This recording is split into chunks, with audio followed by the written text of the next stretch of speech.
ఇది వేరే ఫైల్ పిన్ని.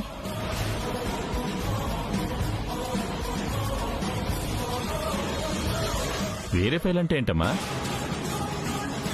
అది అల్లుడి గారికి కావాలేమో, ఒకసారి చూస్తే తెలుస్తుంది కదా.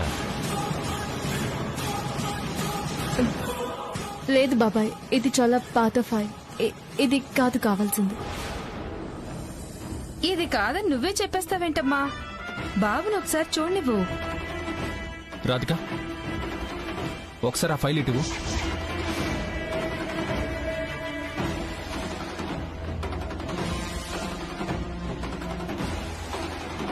రాధిక,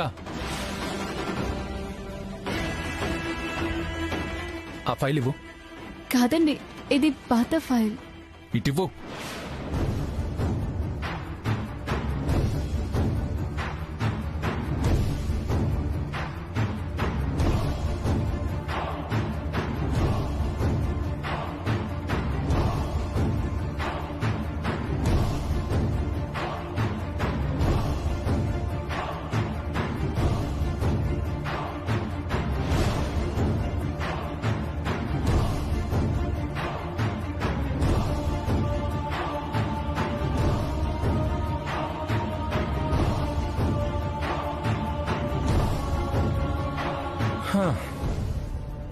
నాకు కావాల్సిన టెండర్ ఫైల్ దొరికింది.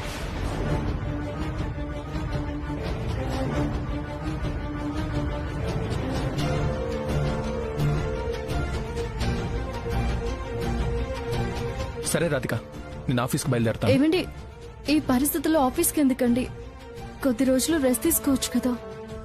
ఏం పర్వాలేదు Radhika, I'm perfectly all right. చాలా ఇంపార్టెంట్ వర్క్స్ ఉన్నాయి, నేను వెళ్ళి తీరాలి. రాధిక, ఆ ఫైల్ కూడా ఇవ్వు, చూస్తాను.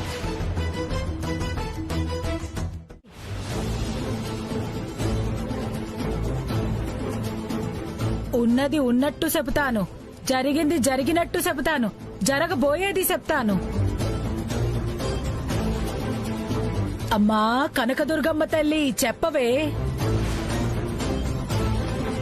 నీ గండాన్ని గ్రహించే అమ్మవారు నా చేత నీ నుదుటన కుంకుమ పెట్టించినారు.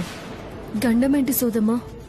నీ పెనిమిటి ఈ మధ్య ప్రాణాపాయం నుండి బయటపడినాడు కదా తల్లి. అవును. అప్పుడు నువ్వు అమ్మవారికి ఏదైనా మొక్కు మొక్కినావా? అవును సోదమ్మా, నా భర్తకి ఎలాంటి ప్రమాదం జరగకుండా కోలుకుంటే కనకదుర్గమ్మ తల్లికి సారి పెడతానని మొక్కుకున్నాను. ఆ మొక్కు వెంటనే చెల్లించకపోతే నీకు, నీ జీవితానికి, నీ పెనివిటికి ముప్పు వాటిల్లుతుంది.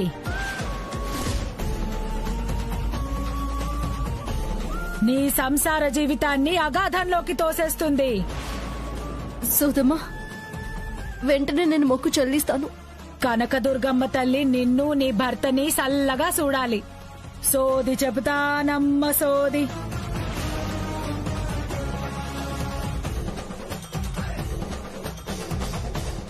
అమ్మా, టికెట్ మీ పేరు మీద రిజర్వ్ చేస్తానని చెప్పాడు. మీరనుకున్న పూజలన్నీ సక్రమంగా జరుగుతాయి. మంచిది కేశవ.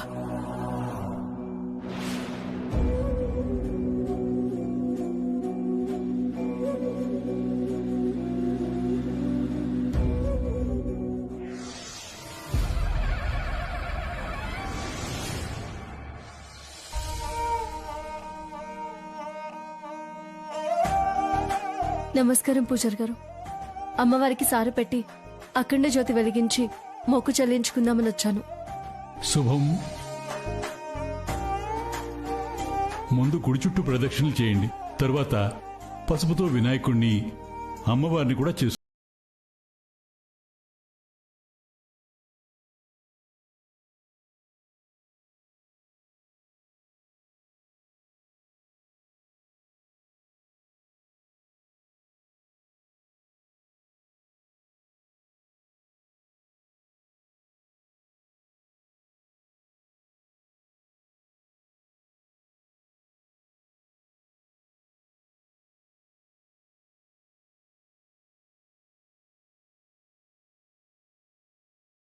ఈ కార్యక్రమం అంతా నువ్వు ఒక్కదానివే చెయ్యాలమ్మా.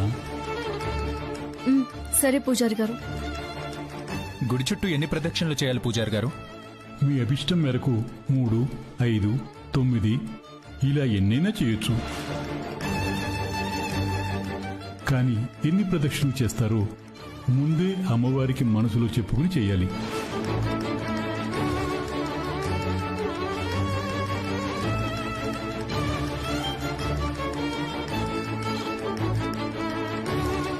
వాటిని పూర్తి చేయకపోతే చాలా అరిష్టం అమ్మా. అవును పంతులు గారు, ప్రదక్షిణలు 3, 5, 9 అని బేసి సంఖ్యలోనే ఎందుకు చేయాలి పంతులు గారు? ప్రియా, ఏంటిది చిన్నపిల్లల్లా? మీకు తెలుసా? తెలీదు. అయితే పూజారి గారినే అడిగి తెలుసుకుంటాను. పూజారి గారు మీరు చెప్పండి. సృష్టిని నడిపించే కారణ సంభూతులను, అందుకు కారకులను భగవంతుడు బేసి సంఖ్యలోనే ఏర్పాటు చేశాడు. ఉదాహరణకు త్రిమూర్తులు, పంచభూతాలు, సప్త ఋషులు, సప్త సముద్రాలు, నవగ్రహాలు,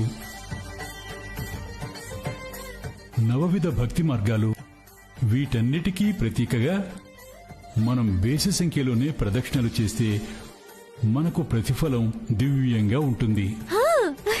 చూసారు శ్రీవారు, తెలియని విషయాలు ఇలా అడిగి తెలుసుకోవాలి.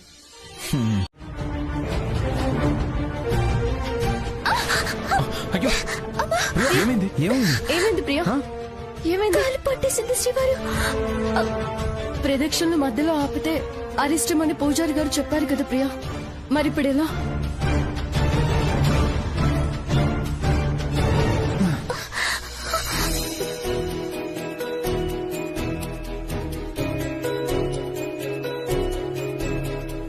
నా మీద కోపంతో నా చెల్లెల్ని పెళ్లి చేసుకున్న అమర్ ప్రియతో కలిసిపోతాడో లేదో, బాగా చూసుకుంటాడో లేదో అనుకున్నాను.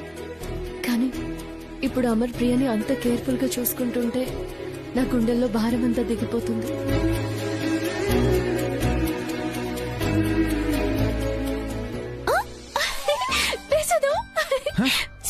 కాళ్ళు పన్నావు కదా ప్రియా.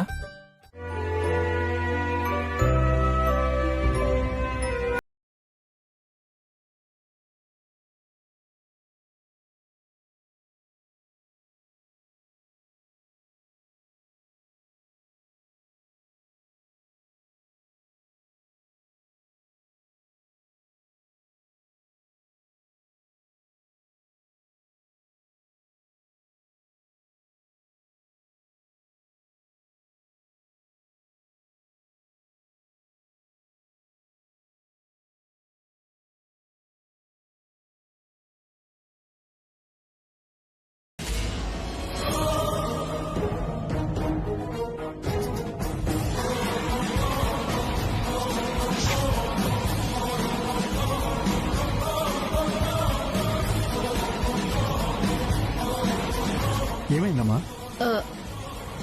అమ్మవారి కోసం తీసుకొచ్చిన ముక్కు పుడక కనిపించడం లేదు కేశవ.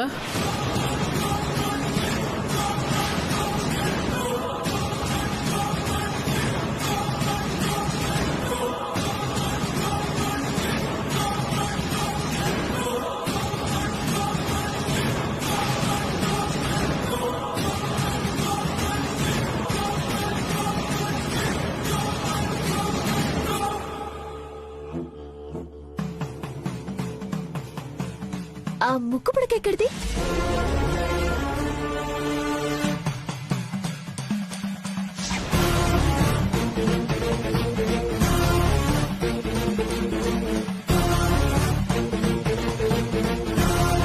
అయితే అమ్మవారి కరుణించి నీకు ఈ ముక్కు పుడక పంపారనమాట. Excuse me.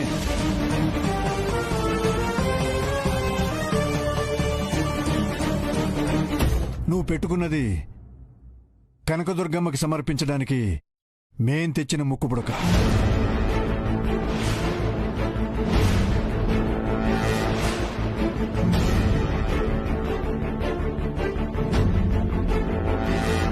మా ఆర్య నిర్దోషిగా ప్రూవ్ కావాలని మొక్కుకొని మా అమ్మగారు తీసుకొచ్చింది.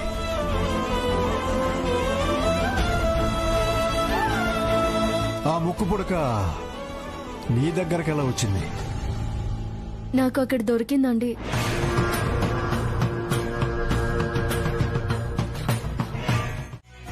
ఎవరికి చెప్తున్నావు నీ కట్టుకథలు?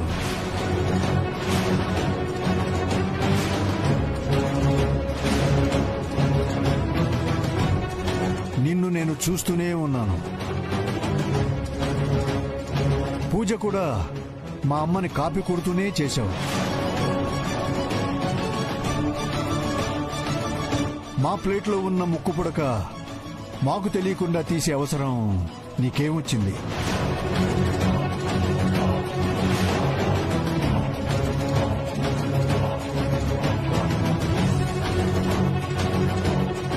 ఏమండి, ఏం మాట్లాడుతున్నారు మీరు? మా అక్క దొంగలా కనిపిస్తుందా మీకు? మర్యాదగా మాట్లాడండి. కళ్ళ ముందు కనపడుతుంటే ఇంకా మర్యాద ఇచ్చేదేంటి?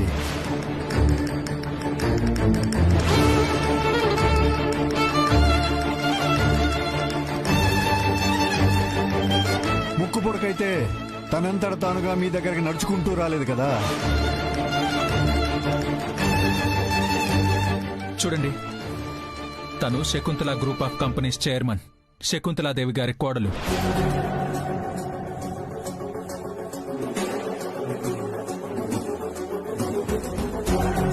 పది మందికి దానం చేసే చెయ్యే తప్ప పరాయి వాళ్ల వస్తువులు కొట్టేసే బుద్ధి నా భార్యది కాదు.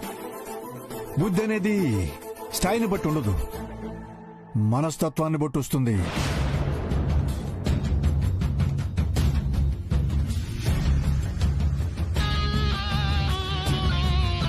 క్లియర్గా మా ముక్కు పుడక మీ వైఫ్ దగ్గర కనిపిస్తుంటే కూడా తప్పు చేయలేదని మీరు ఆర్గ్యూ చేస్తుంటే చాలా సిల్లీగా ఉంది. తనకు దొరికిందని క్లియర్గా చెప్పాక కూడా మీరెందుకు నోటికొచ్చినట్టు మాట్లాడుతున్నారు? ముందు ఎవరు ఎలాంటి వాళ్ళో తెలుసుకుని మాట్లాడండి. You are crossing your limits.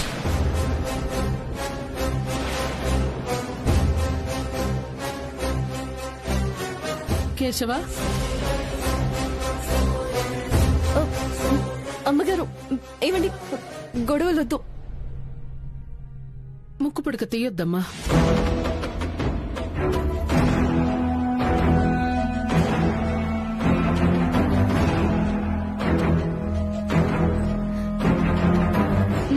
నేను మీ ముక్కు పుడకని దొంగతనం చేయలేదమ్మా.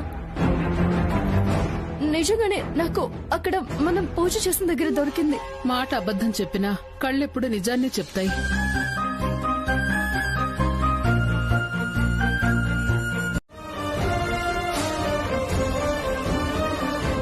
మా పూజ కూడా మీ వల్లే పూర్తి చేయగలిగాను. మీలాంటి గొప్ప మనసున్న మనుషులకి ఎంతటి కష్టమైనా కంట్లో నలకలా కొంచెం ఇబ్బంది పెడుతుందేమో గాని కలకాలం ఉండదమ్మా.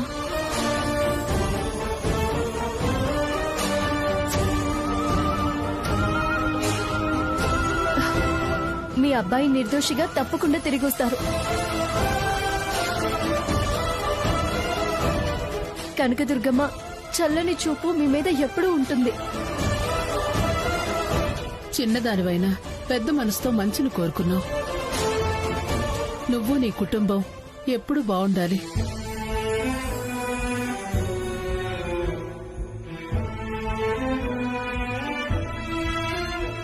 కేశవ, అమ్మా. పద.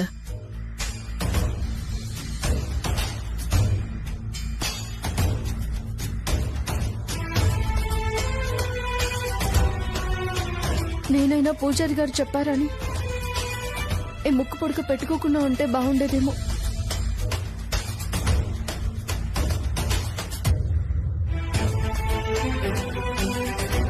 అమ్మవారి పాదాల దగ్గర పెడితే సరిపోయేది.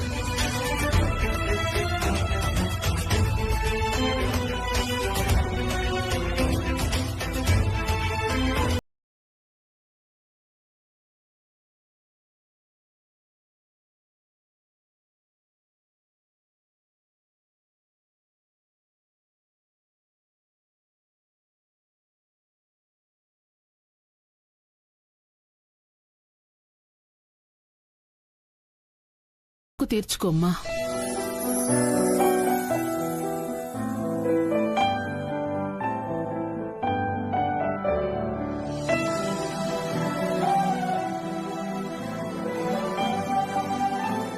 నేను కావాలంటే ఇంకో రోజు చేస్తాను. అమ్మా, ఆర్య మేలుకోరి చేసే పూజకి ఆటంకం కలుగుతుందేమో కదమ్మా?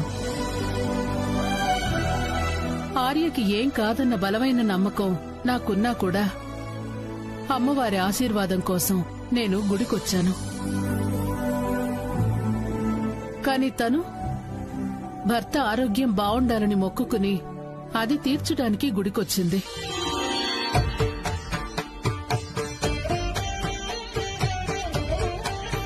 తన సంకల్పానికి ఏ ఆటంకం కలగకూడదు. చూడమ్మా, నీ భర్తకి ఏమీ కాదు. మొక్కు చెల్లించే ఇంటికి వెళ్ళు.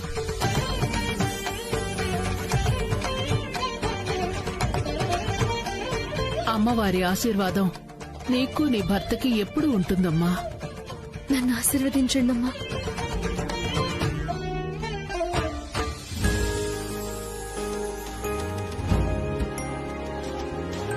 దీర్ఘ సుమంగళి భవ. లే తల్లి.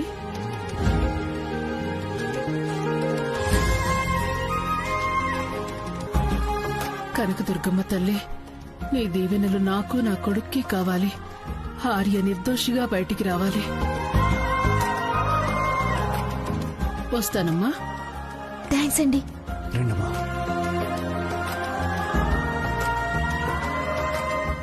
పంతులు గారు, అఖండ దీపం ఎలా వెలిగించాలి?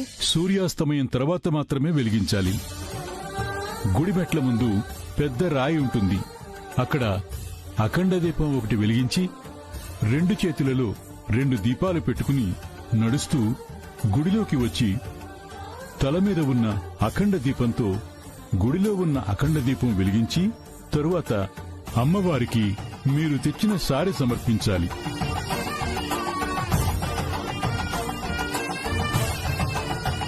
అప్పుడే మీ మొక్కు చెల్లుబాటవుతుంది.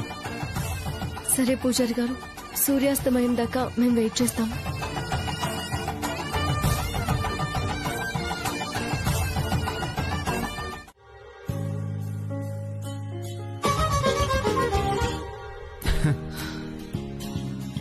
ఏయ్ అమర్, నువ్వా? ఎలా ఉన్నావు దీపిక?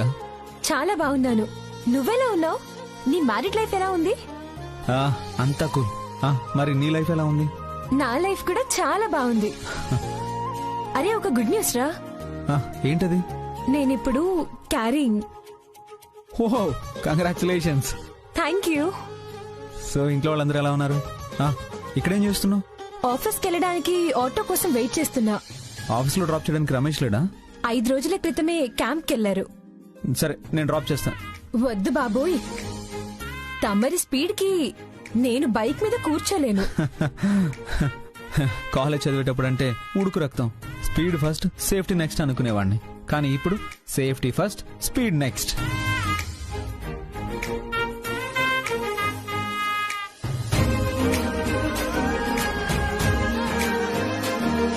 ఓహో, పెళ్ళయ్యాక మీ ఆవిడ నీ స్పీడ్ బాగా తగ్గించిందనమాట. అలా ఏం లేదులే, కానీ పద.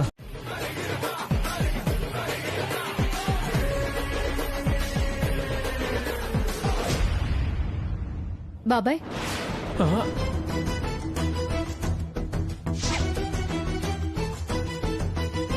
బాబాయ్,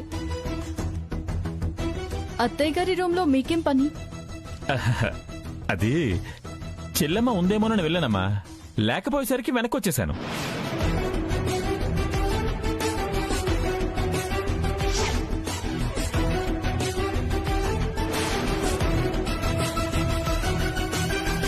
బాబాయ్,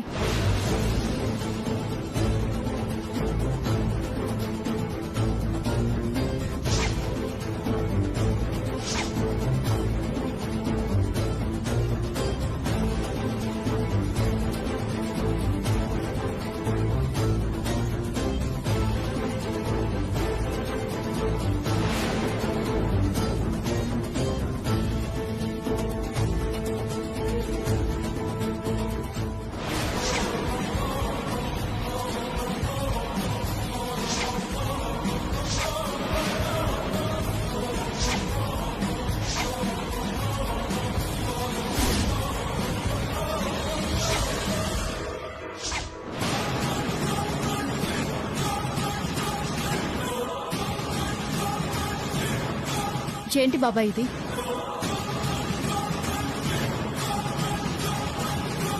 మీకు అసలు మనసాక్షి అనేదే లేదా?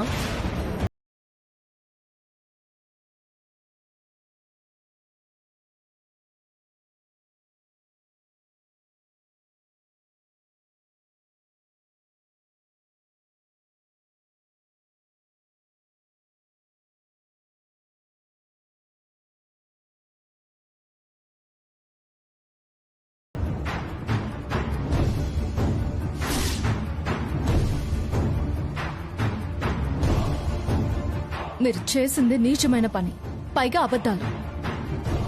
మీ చెల్లెలి ముందు మిమ్మల్ని దోషిని చేసి అత్తయ్య గారి మనసు బాధ పెట్టడం ఇష్టం లేక మిమ్మల్ని వదిలేస్తున్నాను. కానీ ఇంకొకసారి ఇలా చేస్తే అత్తయ్య గారికి చెప్పడం కాదు, పోలీసులకు పట్టించి జైలుకి ఇడుస్తా.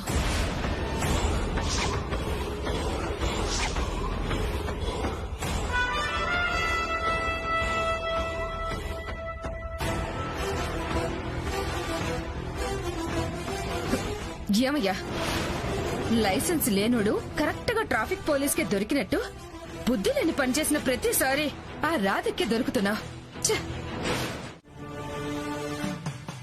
నీడనిచ్చిన చెట్టు కొమ్మని నరుకుదామని చూస్తున్నావు.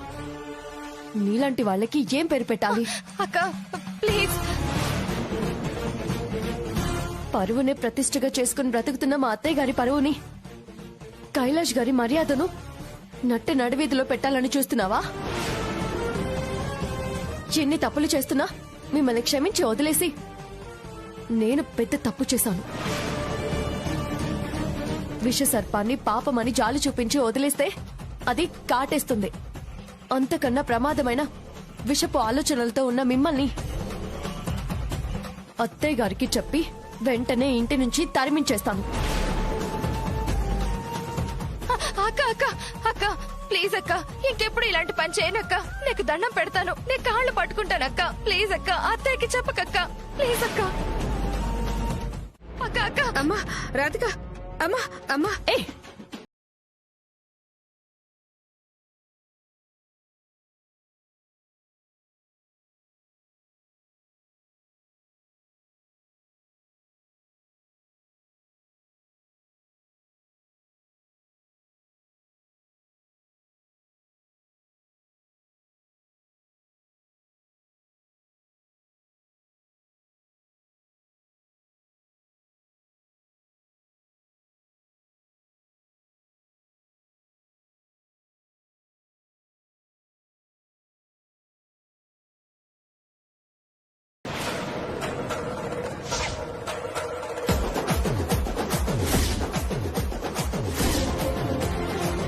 మల్లేశ్వరి అలాంటి పిచ్చి పని చేస్తుందని నిజంగా మాకు తెలియదమ్మా.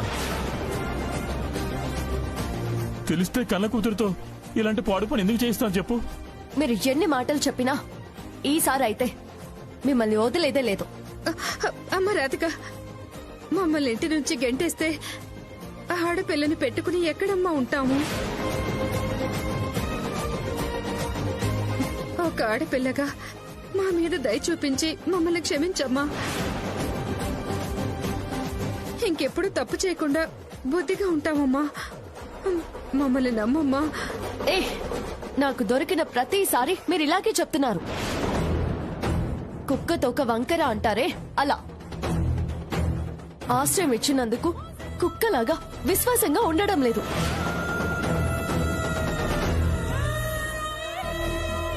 మిమ్మల్ని క్షమిస్తే నాకు పాపం తగులుతుంది. క్షమించమ్మా రాధిక, ఈసారికి కనికరించమ్మా, క్షమించమ్మా.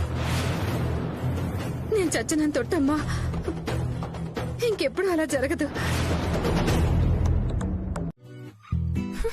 అసలు ఈ మగ బుద్ధి వంకర బుద్ధి. మగాళ్ళని, ముఖ్యంగా మొగుళ్ళని అస్సలు నమ్మకూడదు. ఈ మనిషి చూడు, ఆఫీస్ కి రూట్ అడిగితే చెప్తున్నాడు, ఎంత టైం పడుతుంది అంటే చెప్తున్నాడు. కానీ ఆ వయ్యారిని బండి మీద ఎక్కించుకున్న విషయం మాత్రం దాస్తున్నాడు. ఈయనకి ఇంటి భోజనం కంటే బయట హోటల్ భోజనం మీద మోసెక్కువైంది మగాళ్ళకి.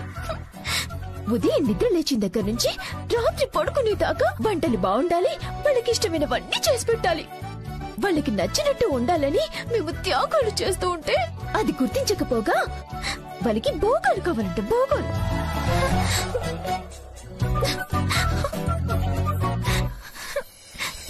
యా ఓకే, సరే సరే, నేను పంపించేస్తాను. Thank you. పెళ్ళ మీద ప్రేమ చూపించడం చేత కాదు కానీ ఎవరో టక్కలాడుతూ ఈకలు పక్కపక్కలు.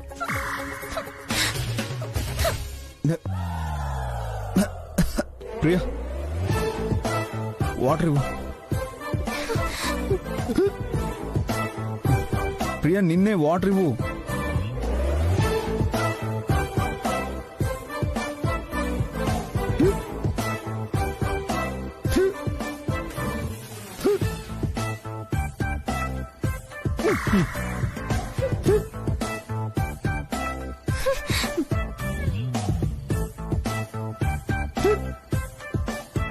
ఇలాంటి పనులన్నీ చెప్పి చేయించుకోవడానికి పెళ్ళం కావాలి కానీ ఉన్న నిజాన్ని చెప్పడానికి మాత్రం పెళ్ళం పనికిరాదు. ఈ మగుళ్ళకి పెళ్ళం అంటే పని మనిషి ఏంటి నాకు అర్థం కాదు.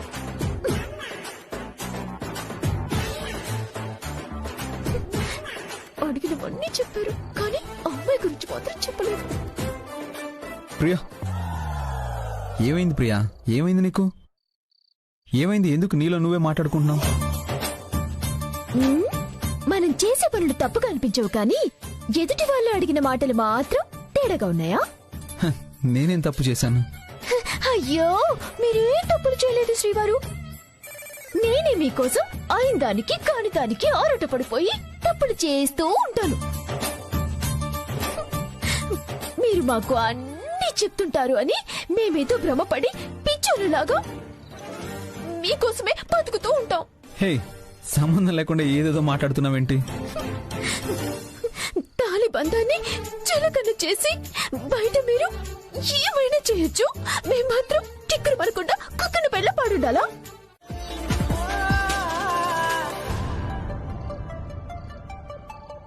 తినిలాగే వదిలేస్తే మనశ్శాంతి ఉండదు. అసలు ప్రియా ఎందుకు ఇలా ప్రవర్తిస్తుందో డైరెక్ట్ గా మాట్లాడి తెలుసుకోవాలి. డైరెక్ట్ గా అడగకుండా అశాంతితో రగిలిపోయే బదులు ఆ అమ్మాయి ఎవరు డైరెక్ట్ గా అడిగి తెలుసుకోవడమే మంచిది.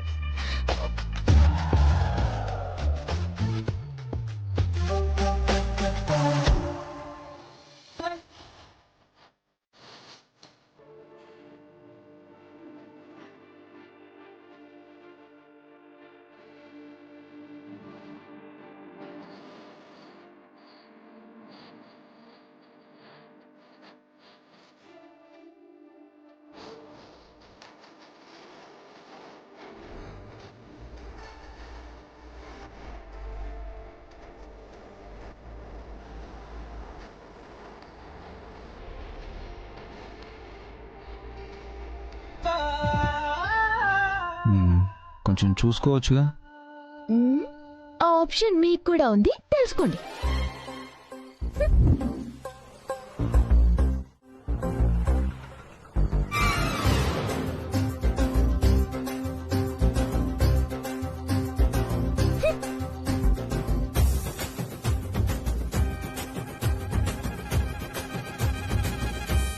నేనెందుకు తక్కువ ఆయన అడగాలి?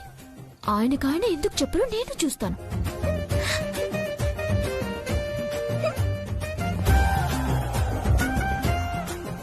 కోపంతో రగిలిపోతుంది. ఇప్పుడు మాట్లాడడం కరెక్ట్ కాదు. రేపు ఉదయానికి కొంచెం శాంతిస్తుంది, అప్పుడు మాట్లాడతాను.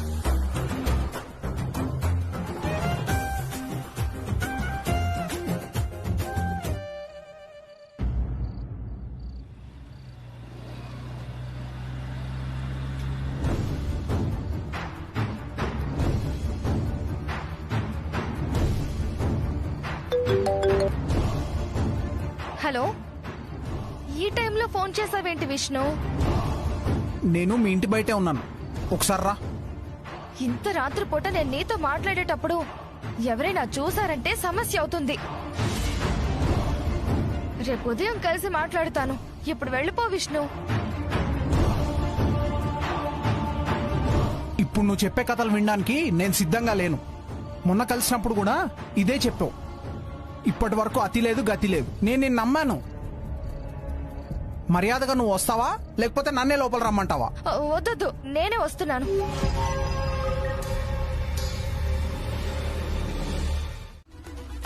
నానా మీరు రెస్ట్ తీసుకోండి. బాయ్. శ్రీవారు మీతో పాటు నేను వస్తాను. నన్ను తీసుకెళ్ళండి. కావాలంటే నేను ఆఫీస్ వరకు వచ్చి అక్కడి నుంచి రిటర్న్ ఆటోలో వచ్చేస్తాను.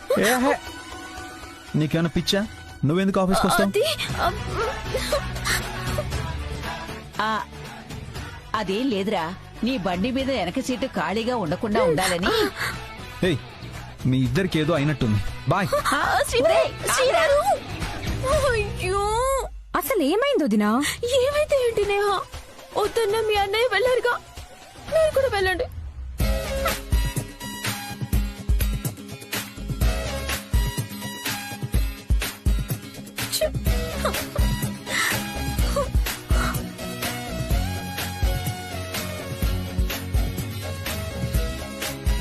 లాభం లేదు, ఏదో ఒకటి చేయాలి. ఏం చేయాలి?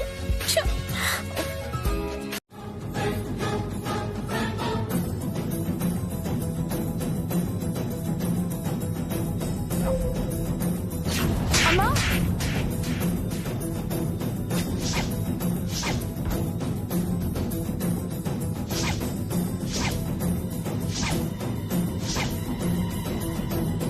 ఎవరు నువ్వు? నన్నెందుకు కొట్టావు?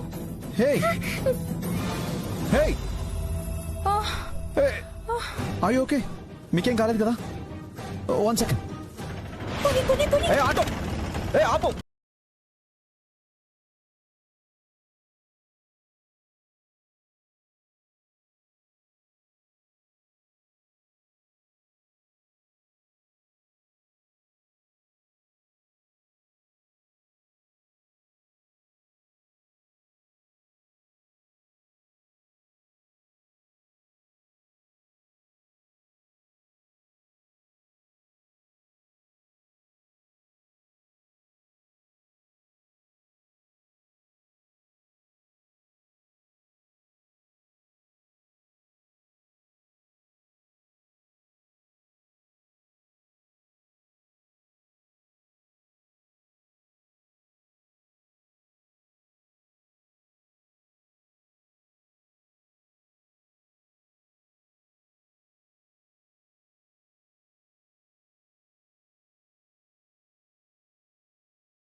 మా మధ్య గొడవలు వస్తాయన్న సంకేతాన్ని ఎందుకు ఇచ్చావు?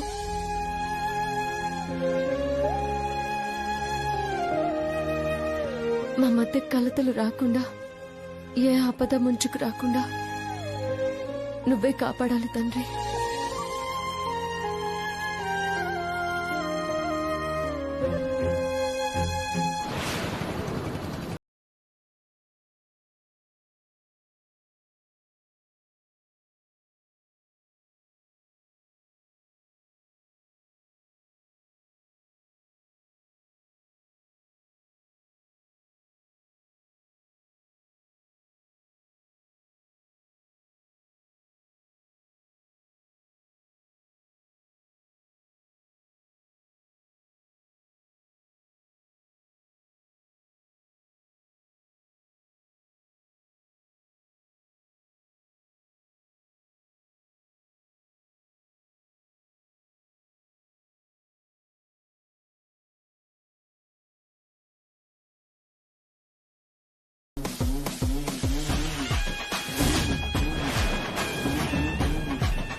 Sir courier.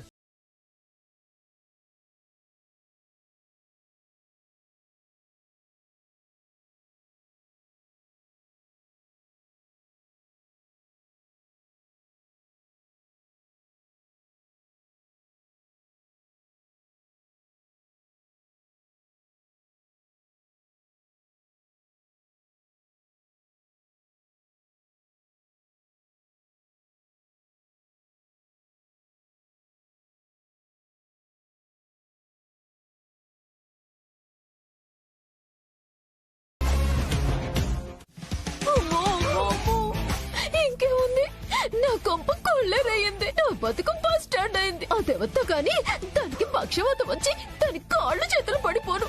దాని జుట్టంతా ఊడిపోవాలి. దాని కళ్ళు ముక్కు పక్కన పోవాలి. నా బతుకు పండలైపోయింది.